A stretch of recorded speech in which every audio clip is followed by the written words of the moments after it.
Hello students, I am back with my session number 4 of chapter number 7, Adaptations in Plants, right? We completed our all 3 sessions, right? What we have done in 3 sessions? We have done vocabulary words, meanings, habitat and adaptations, terrestrial plants and aquatic plants. In today's section, I am going to explain you aquatic plants में हमारा floating plant तो हो गए, right? In today's session, I am going to explain fixed and underwater plants, and last topic must be special adaptation in plants, right? So before I start explaining all the things about today's session, let me help you to revise all the things about last sessions. तो फटाफट से last session में जो हमने किया है, फटाफट से 3 minutes में revise कर लेते हैं. So let's start vocabulary words. Number 1, habitat. Number 2, adaptations. Number 3, detritivores. Number 4, planes. Number 5, insectivores.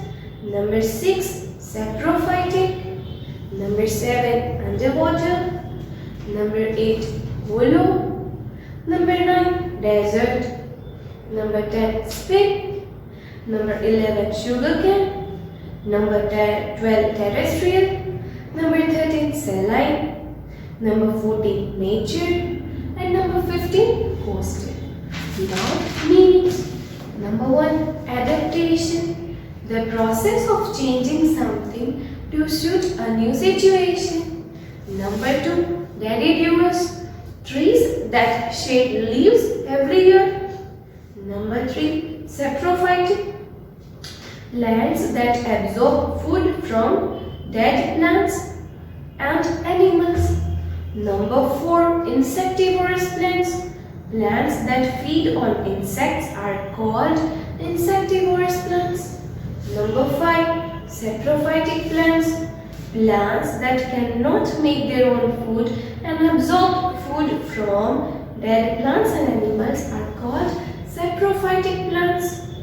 Now kids, in session number 2, I explained you about habitat and adaptations and all about terrestrial plants. So, have a look on that.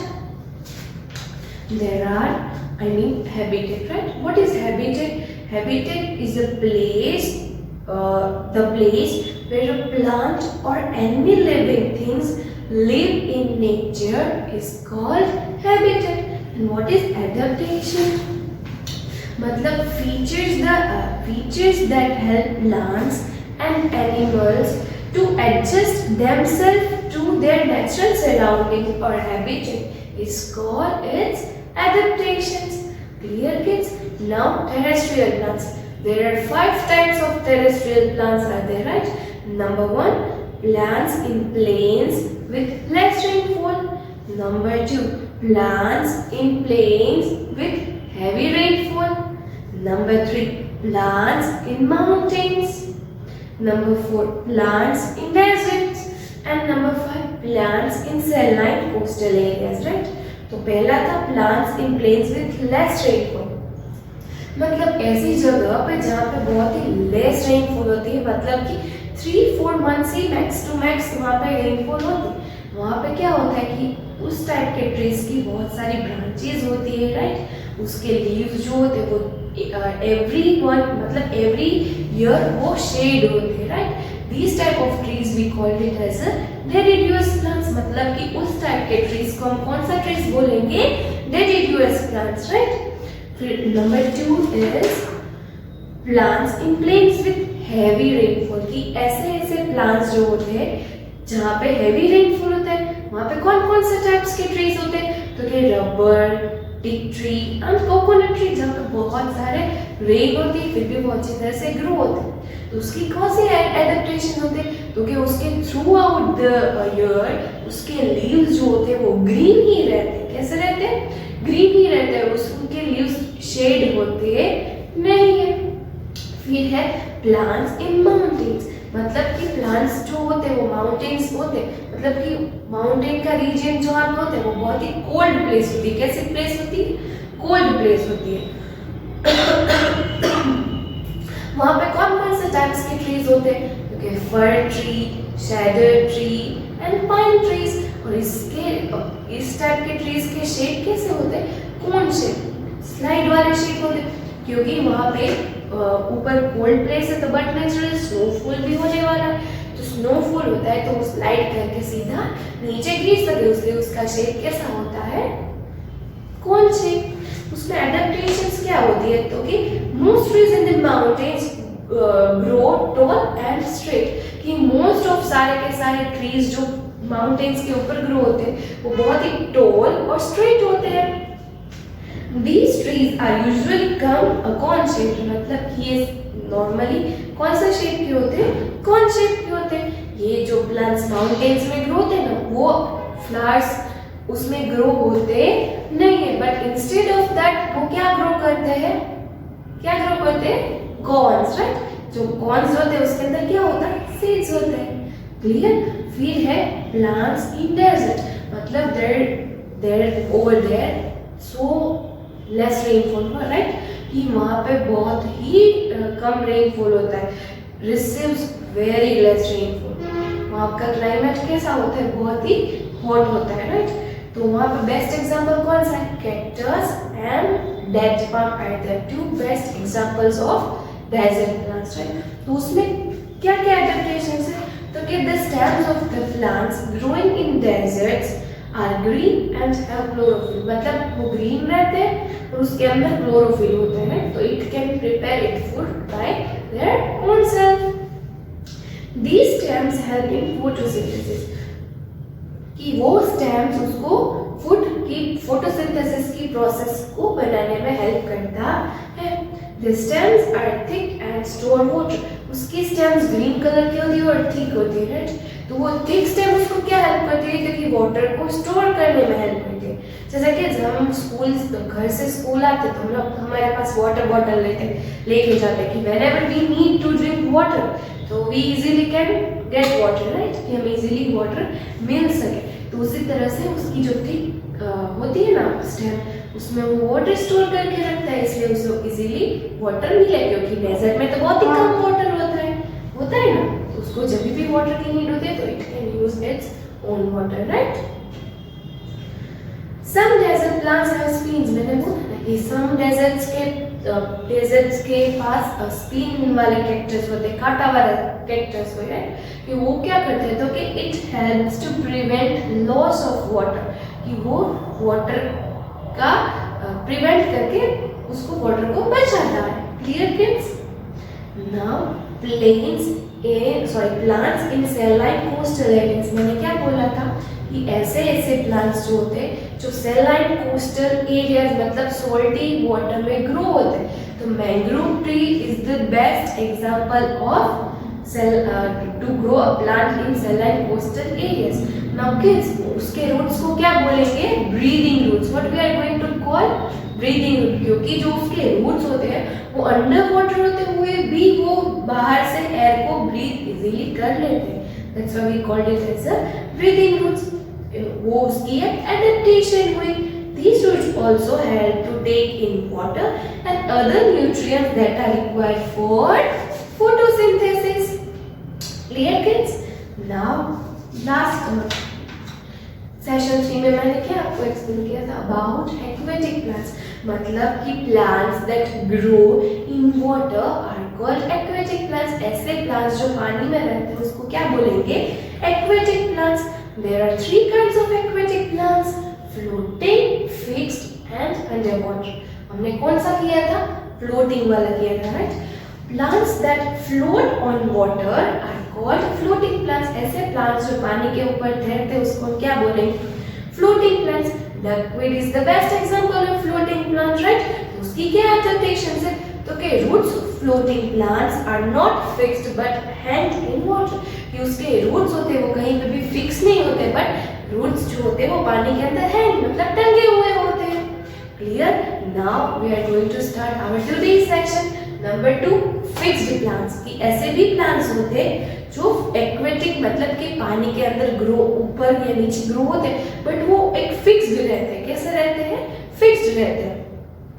Plants that have their roots fixed to the bottom of the pond are called fixed plants. कि ऐसे plants जो pond में grow होते हैं और उसके plants नीचे bottom तक fix रहते हैं. कैसे रहते हैं?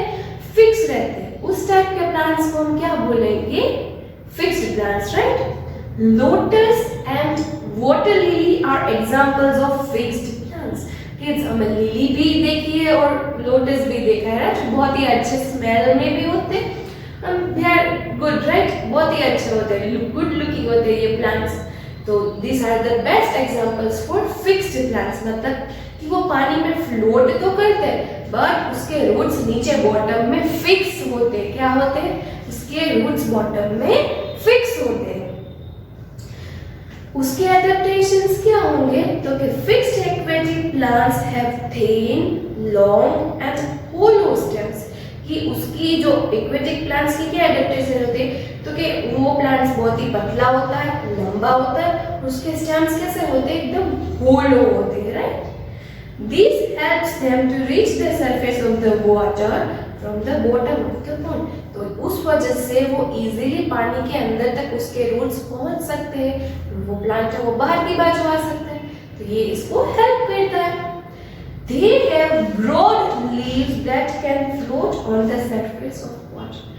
ये जो water plants होते हैं ना fixed वाले, उसके leaves कैसे होते हैं? Broad, पोड़ा हो एकदम, because वो पानी में उसको float करने में easily help कर सके. Their leaves have a waxy coating on the surface that prevents them from rotting in water. मतलब जो उसकी वैक्सी कोटिंग होती है ना, मतलब एकदम लीसू लीसू कोटिंग और उसका सरफेस होता है ना, वो बहुत ही एकदम इजीली हम फील करा पर खबर पड़ी है कि स्मूथ सरफेस है कि रफ सरफेस है. तो ये लोटस और लिली के जो प्लांट्स के लीव्स जो होते हैं ना, वो एकदम सॉफ्ट होते हैं, स्मूथ होते हैं. क्यों? क्योंकि पानी के अंदर रहना है, तो पानी के अंदर बहुत कोई भी चीज अगर डालते हो तो वो खराब हो जाती है, राइट? ये पानी के अंदर रहते हैं, उसकी वैक्सी कोटिंग उसको सड़ने नहीं देते उस प्लांट को. Clear kids? Once again I am reading all the things about fixed plants. Plants that have their roots fixed to the bottom of the pond are called fixed plants. Lotus and water lily are examples of fixed plants. Adaptations. Fixed plants have thin, long and hollow stems. This helps them to reach the surface of the water from the bottom of the pond. They have broad leaves that can float on the surface of water. Their leaves have a waxy coating on their surface that prevents them from rotting in water. Now last one, underwater plants. Plants that grow under the water surface are called underwater plants. कि ऐसे plants जो water के अंदर के surface पे grow होते हैं उसे हम क्या बोलेंगे? Underwater plants. Tap grass and pondweed are examples of underwater plants. Tap grass जैसा ही होता है पर थोड़ा सा different होता है. वो किसके examples हैं? Underwater plants के. कि एकदम ग्रास भी होते हैं और आप लोगों ने कभी वो वाला देखा है पॉन्डवीड? ठीक है, आप लोगों ने कभी पॉन्डवीड देखा है? Here I shared an image of pondweed and tap grass. आपको दिखाई दे रहा है ना? तो ये टाइप के प्लांट्स अंडर वाटर के बॉटम में ग्रो होते हैं. उसकी क्या एडेप्टेशंस होगी? तो कि under water plants have thin and narrow leaves with no stomata. ये अंडर वाटर जो प्लांट्स होते हैं ना, वो बहुत ही थिन मतलब बहुत ही पतले और नैरो छोटे से उसके लीव्स होते हैं और उसके लीव्स के अंदर स्टोमेटा होता नहीं. स्टोमेटा क्या होता है? जो लीव्स के पीछे के पार्ट में छोटे छोटे होल्स होते हैं जिससे लीव्स ब्रीथ करते हैं इन और आउट, उसको हम क्या बोलते थे? स्टोमेटा. तो अंडर वाटर प्लांट्स के पास स्टोमेटा होता नहीं है. These plants take in air through their body surface. मतलब लीव्स के सिवा कि उसकी जो बॉडी होती है ना, उसके थ्रू वो एयर को ब्रीथ कर लेते हैं. Clear? Once again I am reading about underwater plants. Plants that grow under the water surface are called underwater plants. Tap grass and pondweed are the examples of underwater plants. Adaptations. Underwater plants have thin and narrow leaves with no stomata. These plants take in air through their body surface. Now, last topic, special adaptation in plants की ऐसी कौन कौन सी special चीजें होती है जो plants ने adapt की होती है। उसमें नंबर 1 है इंसेक्टिवोरस प्लांट्स और नंबर 2 है सैप्रोफाइटिक प्लांट्स। जो मैंने एवरी मीनिंग्स में बोला है, मैंने आपको इंसेक्टिवोरस प्लांट्स की इमेज भी शेयर की है और सैप्रोफाइटिक प्लांट्स की भी इमेज शेयर की थी, राइट, जब मैंने वोकैब्युलरी वर्ड्स एक्सप्लेन किया था तब। नाउ इंसेक्टिवोरस प्लांट दिखाई दे रही है ना, फिर भी इमेज आपको। Plants that feed on insect are called insectivorous plants. कि ऐसे प्लांट्स जो इंसेक्ट्स को खा के अपना पेट भरते हैं, उस टाइप के प्लांट्स को हम क्या बोलेंगे? Insectivorous plants. Leaves of such plants are modified to trap insect. उसके लीव्स उस टाइप से बने होते हैं कि वो इंसेक्ट को ट्रैप कर सके, मतलब उस इंसेक्ट को इजीली पकड़ सके। Venus flytrap, pitcher plant, and sundew are examples of insectivorous plants. These are the examples of insectivorous plants. If suppose I asked a question that write down 3 examples of insectivorous plants, then you are supposed to write down Venus flytrap, pitcher plant, and sundew. Clear? Now, point number 2: saprophytic plants.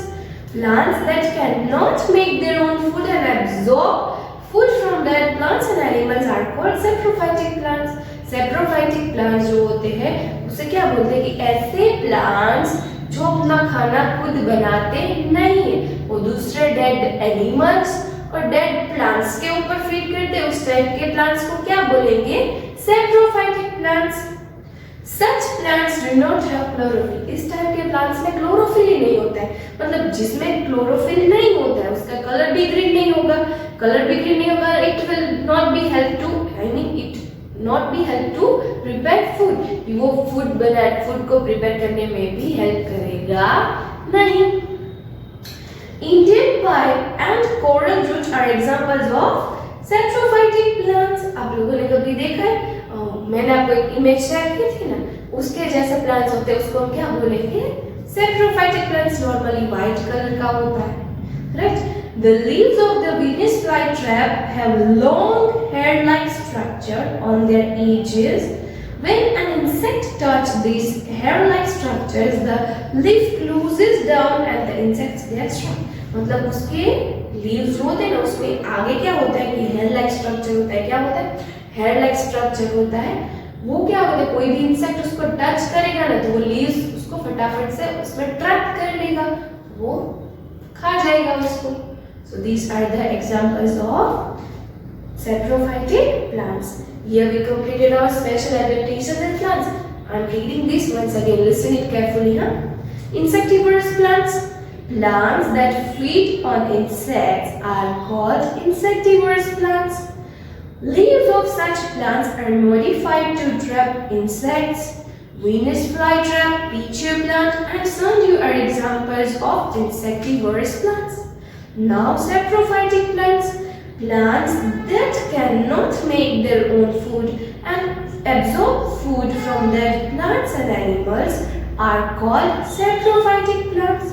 Such plants do not have chlorophyll.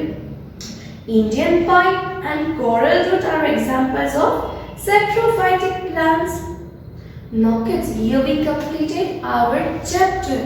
यहाँ पे हमारा chapter हो रहा है खत्म। I shared the PDF with you, right? Try to give answers by your own self. If you understand this session, you will know answers very easily, right? Kids, in next session, I am going to explain you textbook exercise. Textbook exercise में क्या होगा? Fill in the blanks, matches, true or false, choose the correct answer, answering 1 or 2 sentences, or answer in brief. So kids,